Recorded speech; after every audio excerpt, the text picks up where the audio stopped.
धर्मस्थळ आता या 2 महिन्यात बऱ्यापैकी चर्चेत आलं. ह्या चर्चेत येण्याचं कारण काय होतं? जूनमध्ये धर्मस्थळ या ठिकाणी एक कंप्लेंट ओपन होते. कंप्लेंट देणं हे तशी काही विशेष गोष्ट नाहीये, पण याच्या बाबतीत विशेष असं होतं की ही कंप्लेंट नॉर्मली कंप्लेंट काय होते की नॉर्मली पोलीस स्टेशनमध्ये कंप्लेंट दिल्या जातात, पण ही यावेळेस ही जी कंप्लेंट केली जाते, ज्या व्यक्तीमार्फत ही कंप्लेंट केली जाते ती कोर्टातून कंप्लेंट केली जाते.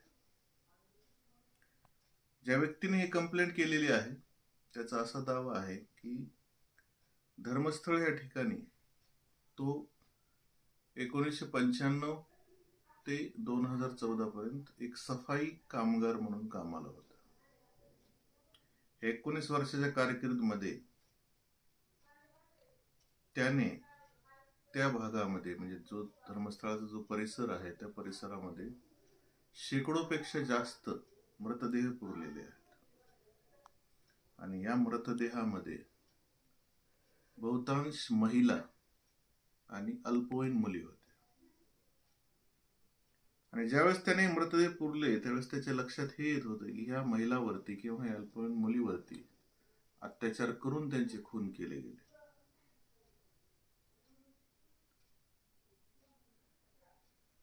या सर्व घटनांच्या पाठीमागे खूप मोठे ताकदवर माणसं आहेत जे त्या ट्रस्टशी निगडीत आहेत.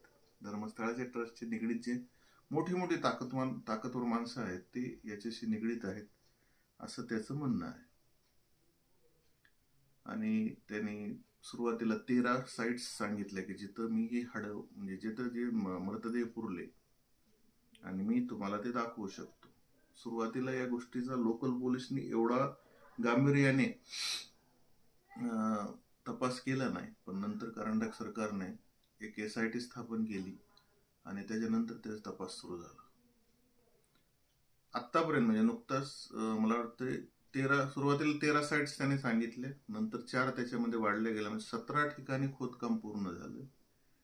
याच्यामधून बऱ्याच प्रमाणात मानवी हाडं अशी मिळाल्याचा त्याचा म्हणजे मिळाला असं पोलीस SITचा दावा आहे. आता लवकरच त्याच्यावरती तपासणी होऊन त्यातून अहवाल बाहेर पडेल आणि जे कोणी दोषी आहेत त्यांच्यावरती कारवाई होईल अशी आपण आशा बाळगूयात. काय